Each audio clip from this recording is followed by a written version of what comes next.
স্বামী যখন কাজের মেয়ের শরীরের গন্ধ নিচ্ছে তখন ছলছল নয়নে সে দৃশ্য দেখতে হচ্ছে পুতুলকে। চুপচাপ দরজার পর্দার সামনে দাঁড়িয়ে আছে, কিন্তু কিছু বলতে পারছে না। পুতুলের স্বামী রাজীব কাজের মেয়ে ডলির সাথে এক কম্বলের নিচে অস্বাভাবিক অবস্থায় মেলামেশায় লিপ্ত। চোখের পানি ফেলা ছাড়া আর কিছুই করার নেই পুতুলের। এমন দৃশ্য কোনো স্ত্রী সহ্য করতে পারবে না। পুতুলও সহ্য করতে পারল না। কান্না করতে করতে দৌড়ে তার বেডরুমের দিকে চলে গেল। আধা ঘন্টা পর প্যান্টের বেল্ট বাঁধতে বাঁধতে বেডরুমের ভেতরে প্রবেশ করলো রাজীব। সে দেখতে পেল পুতুল বিছানার এক কোণে বসে কান্না করছে। রাজীব রহস্যময় একটা হাসি দিয়ে বিছানার কাছে এসে দাঁড়িয়ে হাসতে লাগলো। পুতুল তখনও বসে বসে কান্না করছে। রাজীব হাঁটু গেড়ে পুতুলের সামনে বসে হাসতে হাসতে বলল, কষ্ট হচ্ছে তাই না? আমারও না খুব কষ্ট হয় যখন চোখের সামনে ভেসে ওঠে তোমার নগ্ন শরীরে একটা পরপুরুষ হাত দিয়ে আদর করছে। ওই দৃশ্যটি ভীষণ কষ্ট হয়। আমি তো তোমার কাছে ক্ষমা চেয়েছি, দুহাত জোর করে ক্ষমা চেয়েছি। আমি তোমাকে কিভাবে ক্ষমা করব? ক্ষমা করার কোনো অপশন তুমি রাখোনি, কারণ তোমাকে আমি এতটা ভালোবাসতাম আমি নিজেকে নিজেও অতটা ভালোবাসিনি। সেই তোমাকে যখন পরপুরুষের বুকে দেখেছি তখন তো সাথে সাথে তোমাকে মেরে ফেলার কথা। তাহলে বাঁচিয়ে রেখেছো কেন? মেরে ফেলো না, আমি তোমাকে এত সহজে মরতে দিব না। দিলে দিলে তোমাকে মারবো। আমি যতটা কষ্ট পেয়েছি, যতটা কষ্ট পাচ্ছি, ততটা কষ্ট আমি তোমাকে দিব। আমি তো চিৎকার করে তোমার কাছে বলতে পারছি, কিন্তু তুমি কারো কাছে বলতে পারবে না। শুধু গুমড়ে কান্না করতে হবে, দরজা বন্ধ করে কান্না করতে হবে। বলেই রুম থেকে বের হয়ে গেল। পুতুলের বুক ফেটে কান্না আসছে। চিৎকার দিয়ে কান্না করতে ইচ্ছা করছে, কিন্তু পারছে না, কারণ বাসায় তার শাশুড়ি থাকে, শ্বশুর থাকে। সকালবেলা নামাজ শেষে প্রবেশ করতেই রাজীবের বাবা তাজউদ্দিন অবাক হয়ে গেল রাজীবকে সোফার উপর শুয়ে থাকতে দেখে। পাশের সোফায় বসে রাজীবকে ধাক্কা দিয়ে কয়েকবার ডাক দিল। রাজীব ঘুম ঘুম চোখে উঠে বসলো। কিরে, তুই কি রাতে এখানে ঘুমিয়েছিলি? হ্যাঁ, এখানে ঘুমিয়েছি। কেন, কি হয়েছে? বৌমার সাথে ঝগড়া করেছিস নাকি? রাজীব কোনো কথা না বলে বসা থেকে উঠে দাঁড়িয়ে ড্রয়িং রুম থেকে বের হয়ে গেল। তাজউদ্দিন ছেলের ব্যবহারে ভীষণ অবাক হলো। সে তার রুমের দিকে পা বাড়ালো। তোমার ছেলের কি হয়েছে? রাতে ড্রয়িং রুমের সোফায় ঘুমলো কেন? আমি কি করে বলবো রাতে সোফায় কেন ঘুমলো? যাও তো বৌমাকে জিজ্ঞাসা করো কোনো ঝামেলা হয়েছে কিনা। স্বামী স্ত্রীর মাঝে মান অভিমান হতেই পারে, এটা তো স্বাভাবিক ব্যাপার। আমার সাথে রাগ করে তুমি কত ড্রয়িং রুমের সোফায় ঘুমিয়েছো তা কি ভুলে গেছো? রাজীব তো তোমার ছেলে, তা তোমার মতোই তো হবে, তাই না? বলেই রাজীবের মা আয়েশা বেগম রুমের বাহিরে চলে গেল। তাজউদ্দিন মনে মনে বলল, সুযোগ পেলেই খোঁচা মেরে কথা বলবে। পুতুল কান্না করছে। আয়েশা বেগম পেছন থেকে এসে দাঁড়িয়ে পুতুলকে বলল, বৌমা তরকারিতে লবণ হয়েছে? হ্যাঁ মা, লবণ ঠিক মতো হয়েছে। দেখো বৌমা, তরকারিতে যেমন লবণ বেশি হলে সমস্যা, লবণ কম হলেও কিন্তু সমস্যা। স্বামীরা হলো ঠিক এমনই। তুমি যদি বেশি ভালোবাসা দাও তাহলে কিন্তু তোমার মাথায় চড়ে বসবে, আর যদি কম ভালোবাসা দাও তাহলে কিন্তু কোকিলের মতো কাকের বাসায় ডিম পাড়তে যাবে। আম্মা, আপনি এসব কি বলছেন? আমি তো কিছুই বুঝতে পারছি না। তোমার শ্বশুর দেখে ফেলেছে রাতে রাজীব ড্রয়িং রুমে ঘুমিয়েছিল।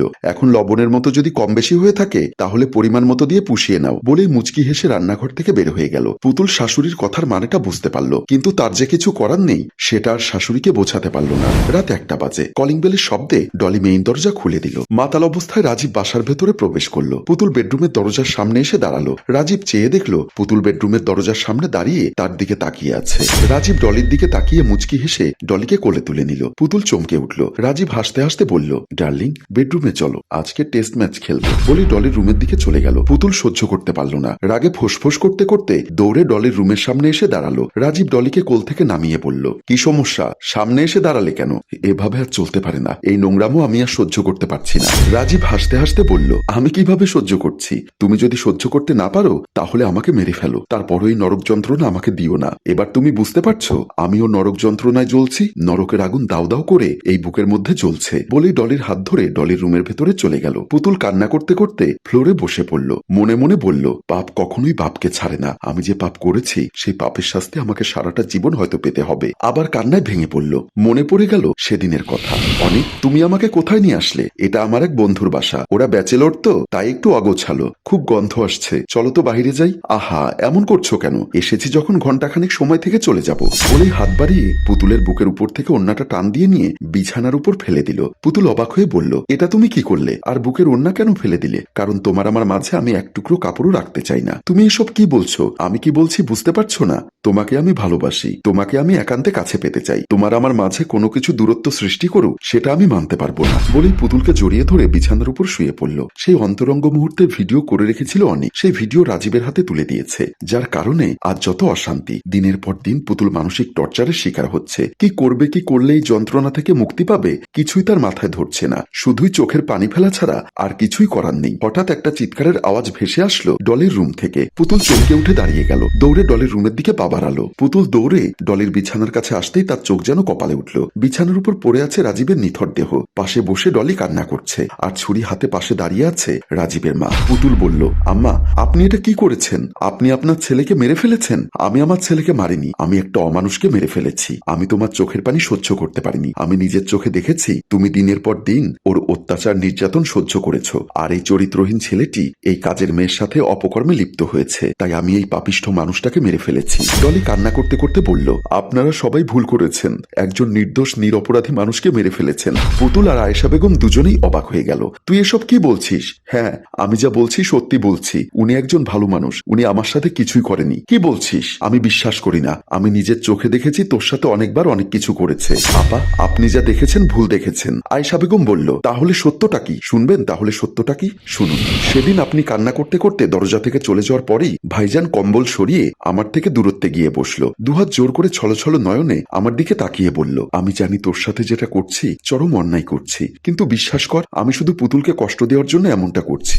তুই আমাকে আরেকটু সময় সহযোগিতা কর, শরীরে হাত দিয়েছি শুধু, তুই আমাকে মাফ করে দে। বলেই কান্নায় ভেঙে পড়ল। আমি তার কাছে জানতে চাইলাম, আপনার স্ত্রীকে কষ্ট দিয়ে আপনি কি সুখ পান? আমার তো মনে হয় আপনি আরো কষ্ট পাচ্ছেন। তোর ধারণা ঠিক, আমি আরো কষ্ট পাচ্ছি, কিন্তু তারপরও ওকে আমি কষ্ট দিতে চাই। আমি যতটা কষ্ট পেয়েছি তার চেয়েও বেশি কষ্ট দিতে চাই। তারপর আর একদিন ড্রয়িং রুমে আমাকে ডেকে নিয়ে পাশে বসালো। আপনি তখন ড্রয়িং রুমের সামনে দাঁড়িয়ে পর্দার আড়াল থেকে দেখতে লাগলেন। আপনাকে দেখে সে আমাকে কিস করার ভান করলো। আপনি হয়তো বুঝলেন সে আমাকে কিস করছে, কিন্তু সত্যটা হলো সে আমাকে কিস করেনি। সেদিনও আপনি চলে যাওয়ার পর দুহাত জোর করে আমার কাছে ক্ষমা চেয়েছিল। এভাবে যতদিন আপনি আমার সাথে তাকে দেখেছেন সবটা নাটক দেখেছেন। সত্যি কথা হলো তার কোনো অবৈধ সম্পর্ক ছিল না। বলেই ডলি কান্না করতে লাগলো। আয়েশা বেগমের হাত থেকে ছুরিটা পড়ে গেল। নিস্তব্ধ হয়ে ফ্লোরে বসে পড়ল। পুতুল হাউমাউ করে কান্না করতে করতে তার স্বামীকে জড়িয়ে ধরল। আয়েশা বেগমের চোখের পানি ছলছল করছে, কিন্তু মুখের ভাষা সে হারিয়ে ফেলেছে। অতি শোকে মানুষ কাতর হয়, তার জ্বলন্ত উদাহরণ হলো আয়েশা বেগম। প্রিয় ভিউয়ার্স, গল্পটা এমন না হলেও পারত, কিন্তু আপনার যৌবনকালের ছোট্ট একটা ভুল আপনার সারাটা জীবনের জন্য কাল হয়ে দাঁড়াতে পারে। তাই যাই করুন না কেন এমন ভুল থেকে দূরে থাকুন। গল্পটি ভালো লাগলে লাইক, কমেন্ট ও শেয়ার করুন। গল্পটির রচনা ও পরিচালনায় ফেরদৌস অপু, প্রযোজনায় মঞ্জুর মোর্শেদ। ধন্যবাদ।